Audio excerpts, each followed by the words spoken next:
Assalamualaikum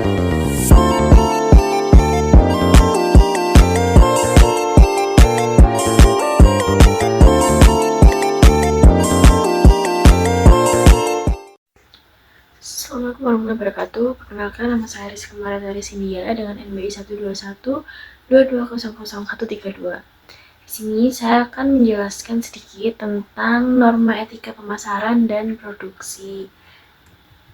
Yang pertama yaitu norma dan etika pemasaran, yaitu ada 4.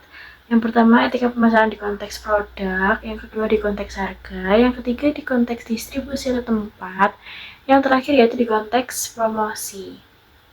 Nah, ada 4 tahap untuk akuntabilitas.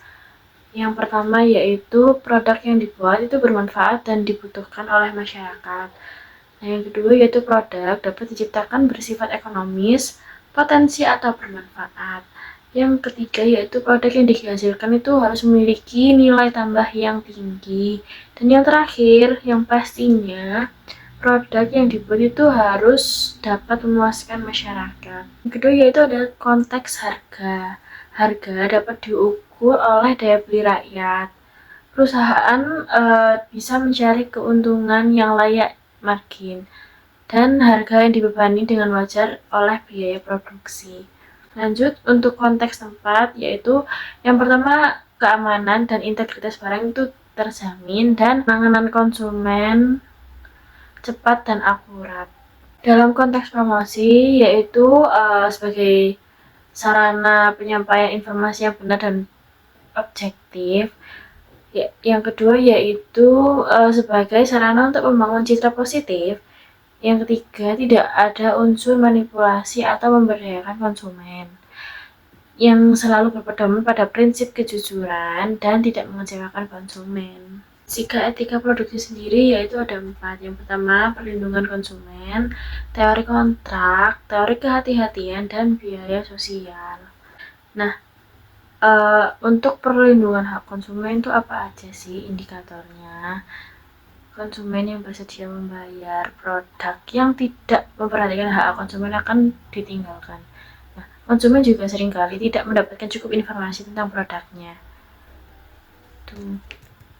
Banyak masalah preferensi konsumen, yaitu yang pertama, banyak konsumen yang berperilaku sebagai free riders, tidak rasional dalam pemilihan produk, dan tidak menghargai pentingnya informasi produk, sementara pasar sering mengalami monopoli dan oligopoli. Teori kontraktual itu ada 4 kewajiban bisnis terhadap konsumen. Yang pertama, menghormati hak konsumen. Yang kedua, ada memberikan informasi tentang produk, menghindari kesalahpahaman, dan menghindari paksaan pengaruh yang menyesatkan. Teori kontrak ada 4 macam, yaitu duty to complete, duty to disclosure, duty not to misrepresent, dan yang terakhir duty not to cause. Yang pertama yaitu duty to complete atau produsen harus memenuhi harapan konsumen seperti keandalan suatu produk, masa pakai, purna jual, keamanan produk saat digunakan. Duty to disclosure yaitu produsen harus menyediakan secara lengkap informasi tentang karakteristik produk tersebut. Dan yang selanjutnya yaitu do not to misrepresent, yaitu produsen dilarang sengaja menipu atau menyesatkan konsumen mengenai fitur produk. Dan yang terakhir yaitu do not to coerce, yang memasarkan dan menawarkan produk adalah sah dan diizinkan, tapi memaksa pembelian produk bertentangan dengan etika. Pasti, jadi kita itu harus memasarkan sesuai keunggulan produk, namun jangan memaksa dan bertentangan dengan etika. Teori kehati-hatian. Konsumen dan produser tidak sama posisinya karena berbagai faktor, yaitu karena keahlian dan pengetahuan mereka. Produsen cenderung terlibat posisi yang lebih menguntungkan dibandingkan dengan konsumen. Nah, prinsip yang harus dipegang teguh itu bukan untuk pembeli siapa yang peduli, tapi untuk penjual yang peduli. Dengan pepatah, biarkan penjual yang mengurusnya.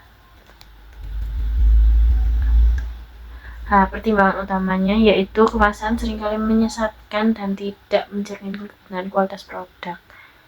Kadang itu ada kemasan yang overclaim dengan beberapa kasus terakhir ini, yaitu ada skincare yang overclaim.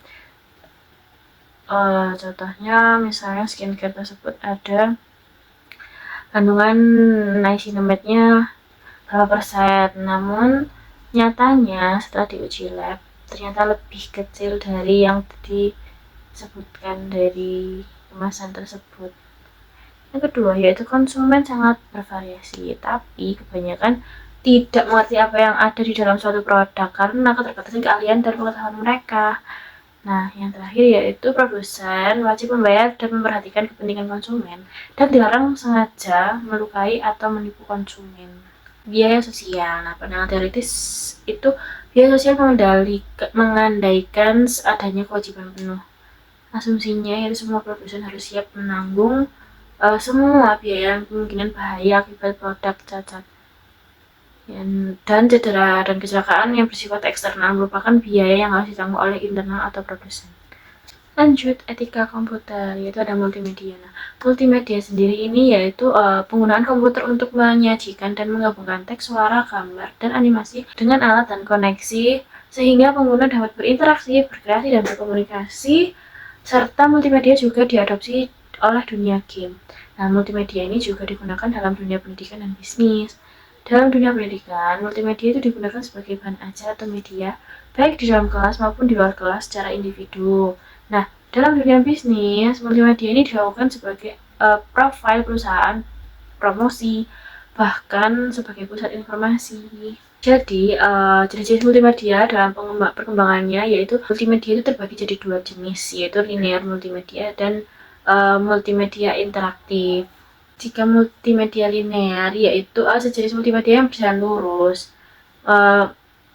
dapat dilihat dari semua jenis film, video, tutorial, dan lain-lain. Jika multimedia interaktif yaitu ada interaksi antar media dan pengguna media melalui bantuan seperti komputer, mouse, dan keyboard. Lanjut, yaitu etika periklanan. Membuat iklan adalah memberikan informasi, namun kenyataannya adalah lebih dari setengahnya dari iklan di TV dan media tidak memberikan informasi yang benar kepada konsumen, lebih kayak bertele-tele namun tidak ada isinya.